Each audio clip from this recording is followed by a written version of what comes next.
Vamos lá, vídeo importantíssimo, tá? Fundos imobiliários de tijolos caindo, derretendo em 2024. Muita gente não sabe o que fazer, então vou te falar aqui hoje o que fazer com seus fundos imobiliários, tá? Esse vídeo vai ser dividido basicamente em 3 pontos. Eu fiz esse vídeo pensando no que a comunidade RD, os alunos lá da comunidade RD estão falando. Tô acompanhando lá o bate-papo entre eles e tô vendo, principalmente entre os iniciantes, que muita gente tá com um certo temor do momento. O que tá acontecendo, cara? Muito fundo que é bom tá caindo também. Será que perderam os fundamentos? Será que é oportunidade? Será que vale a pena comprar? Então, esse vídeo aqui eu vou separar em 3 partes, pegando as inquietações que eu tô percebendo entre os alunos da comunidade RD. Eu sei que aqui no canal, de forma gratuita, muita gente vem acompanhando todos os vídeos do canal. Então, pensando também em você, eu resolvi fazer esse vídeo de forma pública. Então, sério, já chega deixando like no vídeo, cara. Chega deixando like. As 3 partes vão ser os seguintes. Vou falar aqui como que tá o IFIX, que é o índice dos fundos imobiliários, e também vou falar como que estão os próprios fundos imobiliários em 2024. Depois a gente vai ver por que eles estão assim. É importante que você entenda o porquê. E por último, eu vou te falar o que fazer. Eu tenho certeza que isso que eu vou te falar que vale milhões é a dúvida de muitos e eu vou tirar essa dúvida. Se vale a pena comprar, se vale a pena apenas manter ou se vale a pena até mesmo vender os fundos imobiliários. Então fica até o final aí. Inclusive já quero fazer uma chamada bem rápida aqui. Confere aí se você está inscrito no canal, porque tem muita gente relatando que acompanha vários vídeos do canal, já faz tempo, acompanha há meses o canal e não está inscrito. E essas pessoas, elas eram inscritas, elas relataram que eram inscritas e não estão mais inscritas, não sabem o que aconteceu, se o YouTube tirou a inscrição. Então, cara, já dá uma conferida aí rapidinho, não custa nada. Vamos lá. Vem pra minha tela aqui, vou colocar o gráfico do último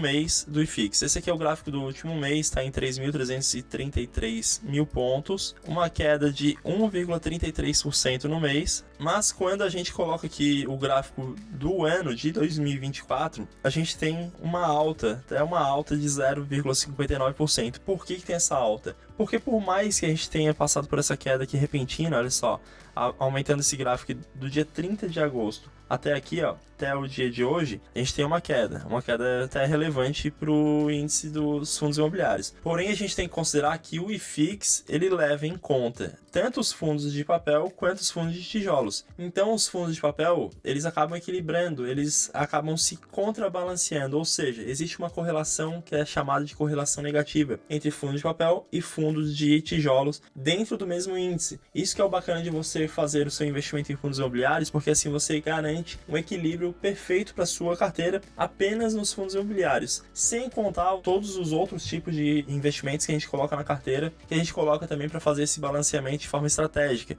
mas existe um método para isso. Mas não vamos entrar nessa seara, porque isso aqui é uma outra discussão, isso aqui é mais profundo, vamos falar apenas dos fundos. E pegando apenas os fundos imobiliários, a gente já começa a ver esse balanceamento entre eles. Por isso que o IFIX ele não sofre tanto essa variação, porque se a gente fosse considerar apenas os de tijolos, que é o que a gente vai falar aqui hoje, essa queda aqui do IFIX seria muito maior, que só não tá assim justamente por causa dos fundos de papel. E isso fica nítido aqui, ó. Pegamos vários bons fundos, olha só, XPLG11, se a gente colocar no ano, uma queda de 6,90%. O VILG11 no ano tá com uma queda de 12,71%. Agora o VISC11, fundo de shopping, muito procurado também pelos investidores, uma queda de 11,21%. O MAL11, um outro fundo de shopping também no ano tá com 12,15%. Agora de um outro setor aqui, PVBI11, tenho certeza que você já conhece esse fundo que é muito falado, uma queda de 13,08%. Pra gente encerrar aqui, o KNRI11, inclusive eu fiz um vídeo recente sobre ele, vou deixar aqui no card, só você clicar caso você queira ver uma análise do KNRI para entender o que está acontecendo com ele. E ele está com uma queda de 16,38%.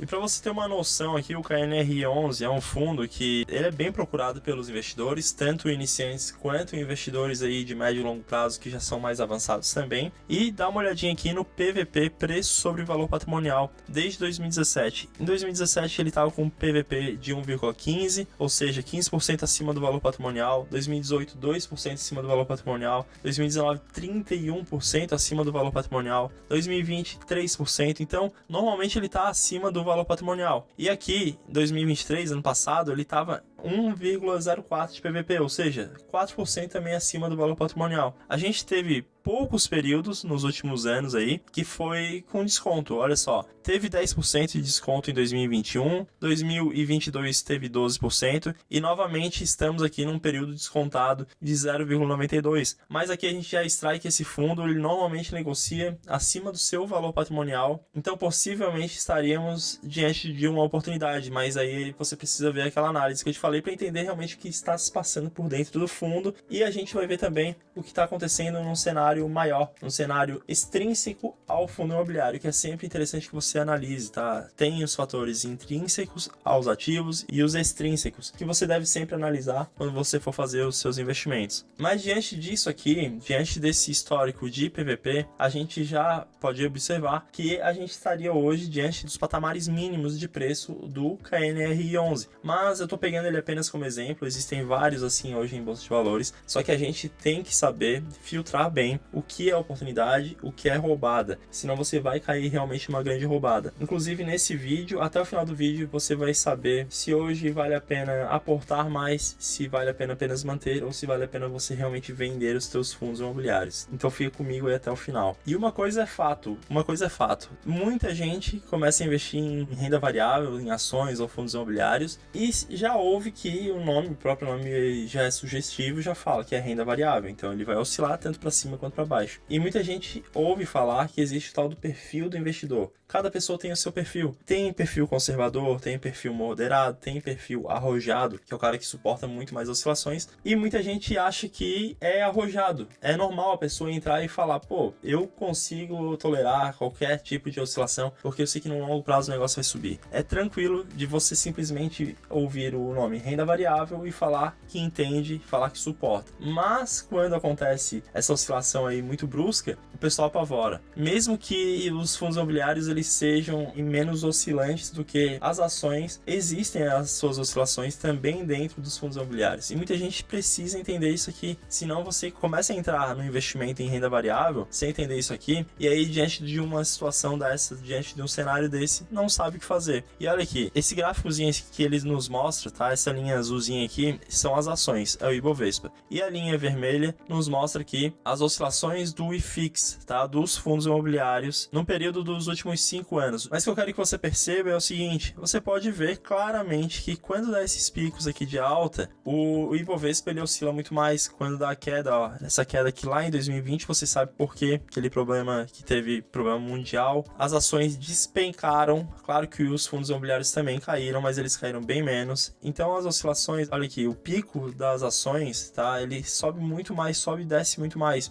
Então é muito mais tranquilo de investir em fundos imobiliários. Mas ainda assim tem oscilações e muita gente apavora com essas oscilações. Imagina investindo então em ações. Se você tiver uma carteira muito exposta a ações, você vai ter muito mais oscilações. Então tem que ficar sempre ligado ao seu perfil de investidor antes de tudo. Mas independente de ser em um ou em outro, as oscilações sempre vão ocorrer. E isso você tem que fixar na sua cabeça para que você não apavore diante desses cenários. Mas toda essa queda recente, tanto em ações quanto em fundos imobiliários, que a gente está percebendo aí nos últimos dias, tem uma causa. Teve uma causa que foi uma causa direta. A gente começou o ano de 2024 com um otimismo. Todo mundo esperava que a Selic reduzisse. Tinha gente que esperava ali. Tinha gente não. O mercado em si era quase que um consenso que esperava que no ano de 2024 baixasse a taxa Selic, a taxa de juros do Brasil, para patamares ali de 9% e fechasse 2025 em patamares de 8%. Acontece que a gente foi surpreendido. Tá? Existe muita coisa correlacionada,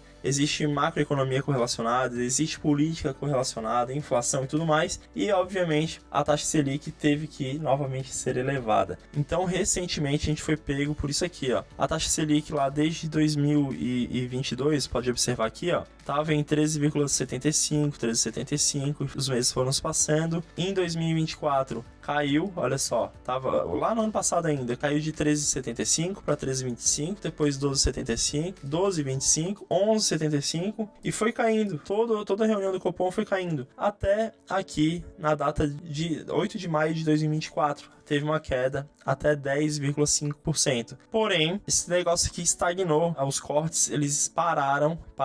Ficamos 3 meses aqui sem cortes, apenas mantendo. Isso já foi suficiente para haver uma sinalização ali e, inclusive, o mercado já começar a precificar isso aqui. Porque já muita gente esperava que a taxa Selic voltasse a subir. E, de fato, voltou. Agora, no dia 18/9, tivemos um aumento, ainda que fosse um aumento pequeno. Foi um aumento de 0,25%. Então subimos para 10,75 e começou a pairar aí sobre os investidores, sobre o mercado, um certo pessimismo novamente. Por quê? Você pode observar nesse gráfico aí que acontece uma correlação também negativa entre o IFIX, entre os fundos imobiliários e entre a Selic. Por mais que esse gráfico que ele seja lá de 2011 a 2018, não seja tão atual assim, é o suficiente para que você entenda essa correlação. Acabei pegando esse gráfico aqui no site do Mais Retorno. Então veja que é o seguinte, taxa Selic lá nas alturas, acima de 12%, o IFIX estava lá embaixo. Quando a taxa Selic começou a cair, o IFIX começou a subir. Depois eles se entrelaçaram aqui, a taxa Selic voltou a subir um monte. O IFIX ele começou a cair e depois se manteve lateralizando. Normalmente, quando a taxa Selic ela começa a subir tanto, ele não cai tanto, o IFIX não cai tanto. Ao longo prazo ele vai subindo com essas oscilações, mas ele acaba não caindo tanto porque, como eu falei para você lá no começo do vídeo, existe essa correlação negativa entre os próprios fundos imobiliários. Se o nosso IFIX, se o índice ele fosse formado apenas por fundos de tijolos, pode ter certeza que nas altas da taxa Selic, o IFIX ele cairia pra caramba. Haveria uma correlação negativa muito mais clara aqui. Mas o que acontece é o seguinte, quando a taxa Selic ela sobe tanto assim, como nesse gráfico aqui, a gente percebe que vai lateralizando porque os fundos de tijolos eles vão puxando para baixo, eles vão caindo, isso é inevitável. Porém, os fundos de papel eles começam a subir, já que eles começam a pagar mais proventos e os investidores eles são atraídos por esses dividendos mais altos dos fundos de papel diante desses cenários. Então existe essa lateralização aqui. Claro que dá uma quedinha do IFIX, mas de modo geral ele meio que lateraliza. E depois aqui, ó, novamente a taxa Selic começou a cair e aí o IFIX foi lá e bum, ele começa a subir bastante. E por que, diante da taxa Selic mais elevada, os fundos de tijolos passam a sofrer mais? Por que eles caem? Por que eles não sobem assim como os fundos de papel, já que eles pagam também dividendos e tudo mais? Eles caem justamente porque eles têm inquilinos. Enquanto o fundo de papel ele investe em certificados de recebíveis imobiliários, em modo geral, tá? E eles investem lá em títulos atrelados ao setor imobiliário, que são basicamente dívidas do setor imobiliário. Esses fundos aqui, que são os fundos de tijolos, eles acabam investindo de fato em imóveis. Eles têm lá seus prédios e eles têm seus inquilinos, bem diferente dos fundos de papel. Então perceba que quando ele tem inquilinos, que do modo geral são empresas, as empresas diante de um cenário de uma taxa Selic, de uma taxa de juros mais elevada, acabam sofrendo mais, principalmente aquelas empresas que são mais alavancadas. E a gente tem muita empresa alavancada. Alavancadas são empresas com empréstimos, empresas endividadas. Quando a taxa de juros é elevada, essas empresas naturalmente acabam tendo suas dívidas também elevadas. E por isso, uma hora ou outra, se a taxa Selic fica muito tempo elevada, elas acabam se enforcando, acabam tendo que optar dentre as contas que a empresa possui para qual que ela vai pagar. E normalmente a conta que acaba sendo alvo de calote é justamente as contas de aluguel, tá? As contas de aluguel. Porque elas sabem, as empresas sabem que elas não vão ser da noite pro dia despejadas do imóvel. Tem um trâmite ali judicial e tudo mais, então tem um período, é um fôlego que essas empresas possuem para jogar para frente essas dívidas. Por isso que normalmente num cenário desse, normalmente os fundos imobiliários acabam sofrendo mais calote. Por isso que o mercado já se antecipa, já precifica tudo isso antes da hora. Então, o que esperar? O que a gente pode esperar diante de uma situação dessa? Você já pode ter observado que todos os fundos de shopping, em específico, que são fundos de tijolos, só que de segmento de shopping, eles já foram antecipados. Essa precificação já foi antecipada. Por quê? Todo mundo sabe que quando os juros ficam mais elevados, as pessoas precisam conter mais seu dinheiro, as pessoas começam a cortar gastos. Inevitavelmente, isso começa a reduzir. Justamente por isso que a taxa de juros é elevada, para conter o IPCA, conter a inflação, conter o ânimo, a animosidade de compra dos consumidores. E isso acaba afetando diretamente nos ganhos dos shoppings. Isso já é certo. Então, os fundos de shopping vão sofrer e todos os outros de tijolos acabam também sofrendo de certa forma. Já essa precificação. Não estou falando que todos os fundos vão tomar calote. Isso não é certo, isso não tem como afirmar. afirmar, mas o mercado já precifica esse medo, esse receio. Então, diante disso, a gente tem algumas opções. Ou você vai comprar, ou você vai vender, ou você vai simplesmente manter os seus fundos. E aí você precisa entender como que você vai decidir sobre isso. E é justamente isso que eu vou te mostrar, vou te falar agora. Mas antes, é claro, isso aqui que eu vou te falar é conteúdo lá que eu entrego nas mentorias, é conteúdo que eu entrego para quem está dentro da comunidade RD. Tô te entregando aqui gratuitamente. Então faz essas 3 coisas aqui, são 3 coisas rápidas. Dá um like, comenta alguma coisa aqui para eu saber se você está curtindo ou não. E também compartilha o vídeo, ok? Agora vamos então falar sobre o que fazer diante desse cenário. Existem então 3 opções. Vamos começar pela opção de venda.